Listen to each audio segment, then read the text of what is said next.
We all have our bad habits. Some of these are unique to us, and some of these are collective.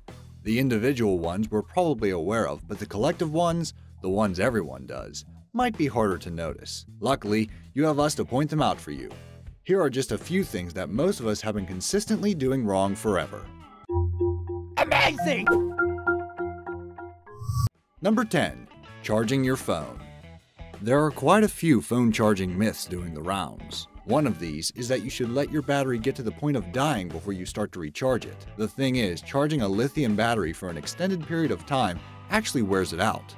According to Battery University, which is itself run by a battery company called Cadex, smartphones are subject to stress in a similar way that smartphone owners are. Additionally, once your phone is 100% charged, keeping it plugged in only serves to increase its stress levels, as it gets trickle charges to keep it at 100% while it is charging. This keeps the battery in a high-stress state and gradually wears it down. It's the human equivalent of running a never-ending marathon. Battery University recommends that you should charge your phone when it loses 10% of battery life and stop charging it just before it reaches 100% so it is not affected by those pesky trickle charges. Another thing you probably haven't realized is that you should also take off your phone's case on certain models when charging.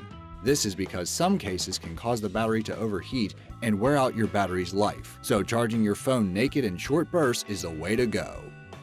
Number 9. Cutting a cake. Most of us cut our cakes in slices, which seems perfectly reasonable. How else would you cut a cake? Well, wedges cut from the middle are fine. You will get a perfectly good piece of cake cutting it that way. However, it does leave the center of it exposed, and that means that the cake will start to dry and go stale a lot quicker. Instead, you should be cutting your slices through the center of the cake, i.e. one long slice through the middle. Once you've had your fill of the confectionery, you can push both sides of the cake together, meaning you now have a brand new, slightly smaller cake that will stay fresh for much longer. This method has actually been around for 100 years and was first noted in 1906 by British mathematician Sir Francis Galton in a letter to the journal Nature. Number 8. Holding your steering wheel. For years, American driving instructors have been telling their students to keep their hands at the 10 and 2 o'clock positions on their steering wheels when driving. This was recommended in the past to compensate for cars without power steering. This was a great tip back in the crazy days of the 1990s. Now though, as people have started to take car safety pretty seriously, every vehicle comes with its very own airbag, meaning that holding your hands in this traditional position could see you wind up with some injured limbs. In fact, the National Transportation Safety Board, a U.S. agency that monitors car safety, has reported some terrible injuries specifically due to how people are holding their steering wheel. Instead, we should now be placing our hands in the 9 and 3 o'clock positions, with the thumbs placed along the rim of the wheel rather than looped around it. When airbags are triggered, they force open the plastic cover on your steering wheel.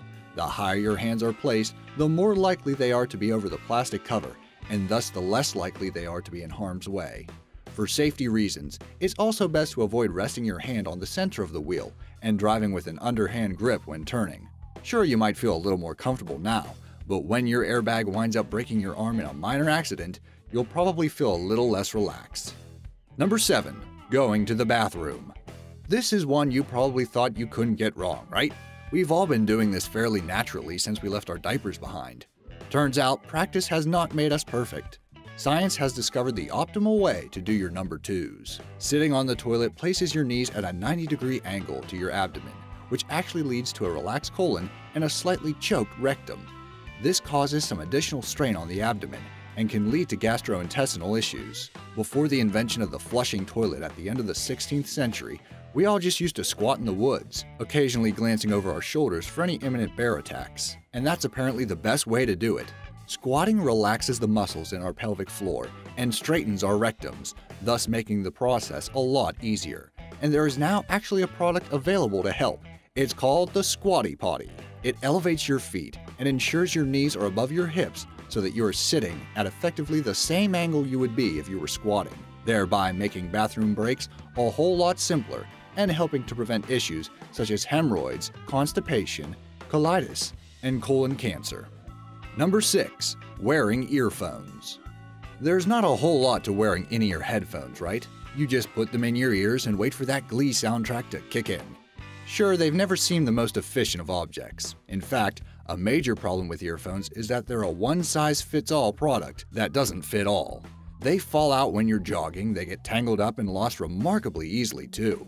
While we can't do much about the latter two, there is a simple way around the first. We should all be wrapping our headphones over the top of our ears before we plug them into our ear hole. And there you go, no more earphones crashing to the floor while we run.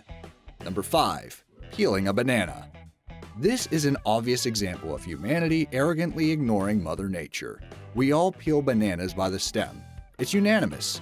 It seems a few centuries ago, a bunch of humanity's richest kings got together and decided that this was how bananas would be skinned forever, even if peeling them that way causes bruising, as well as causing them to get annoyingly mushy at the top. Really, we should be peeling bananas from the bottom. It's easily done too. Simply pinch the black part at the top and peel.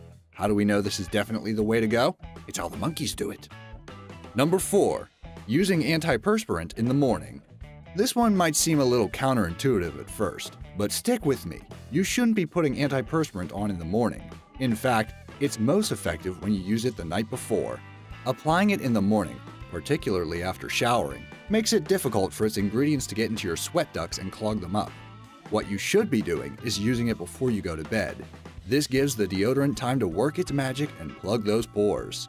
Even after showering the next morning, a good antiperspirant will still remain active for at least 24 hours. How do we know this is the best way to use the product? For most clinical strength antiperspirants, it's actually written on the label. Number 3. Washing your hair. Here's one that could free up a little bit more time in your day. You probably shouldn't be washing your hair on a daily basis.